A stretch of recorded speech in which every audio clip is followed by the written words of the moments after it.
નમસ્કાર,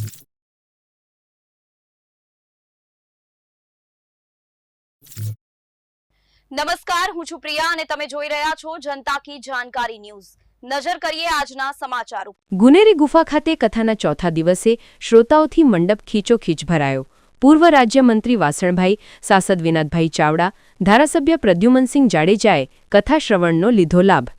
ગુનેરી નજીક આવેલ નિત્ય શિવ નિરંજન દેવ ગુફા ખાતે રાષ્ટ્રીય મહાકાલ સેનાના સંસ્થાપક ખુશાલ ભારતીજી મહારાજના સાનિધ્યમાં ચાલી રહેલ સનાતની ચાતુર્માસ ઉજવણી અંતર્ગત 26/10થી શરૂ થયેલ મા બગલામુખી યજ્ઞ તેમજ શિવ મહાપુરાણ કથાના બુધવારે ચોથા દિવસે કથા શ્રવણ માટે મોટી સંખ્યામાં ભાવિકો ઉમટતા શ્રોતાઓથી મંડપ ખીચોખીચ ભરાઈ જતા શમિયાણો સાંકડો પડ્યો હતો।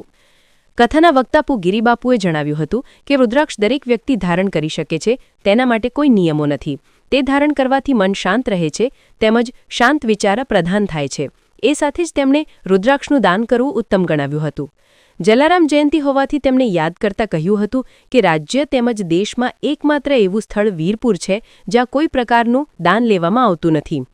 રાજ્યના પૂર્વ મંત્રી વાસણભાઈ આહિર, કચ્છ મોરબીના સાંસદ વિનોદભાઈ ચાવડા, અબડાસા ધારાસભ્ય પ્રદ્યુમનસિંહ જાડેજા, ચાતુર્માસ મહાકાલ સર્વ સમાજ સેવા સમિતિના અધ્યક્ષ મહંત રઘુનાથ ગિરિજી મહારાજ, અંબેધામ ગઢસીસાના પૂજ ચંદુમા, ગુનેરી ગુફાના મહંત દિગંબર અશોક ભારતીજી મહારાજ, મા બગલામુખી યજ્ઞના તંત્રાચાર્ય લક્ષ્મીકાંત પાંડે, કાલીચરણ મહારાજ દિલ્હી, વૃંદાવનના યજ્ઞાચાર્ય હરિઓમજી શાસ્ત્રી સહિત મોટી સંખ્યામાં લોકોએ કથા શ્રવણનો લાભ લીધો હતો।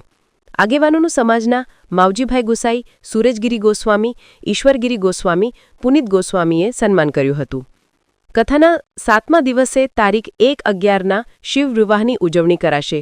આગામી તારીખ 23/11/2026થી મુન્દ્રા તાલુકાના કારાઘુગા ખાતે સ્વચાંદુબા વેલુબા ભારાજી સોઢા સમસ્ત પરિવારના યજમાન પદે યોજાનાર શિવ મહાપુરાણ કથાનું શ્રીફળ ધીરુભા વેલુબા સોઢાને આપવામાં આવ્યું હતું। આયોજન વ્યવસ્થા નિત્ય શિવ નિરંજન દેવ ગુફા સમિતિના સેવકો દ્વારા સંભાળવામાં આવી રહી છે।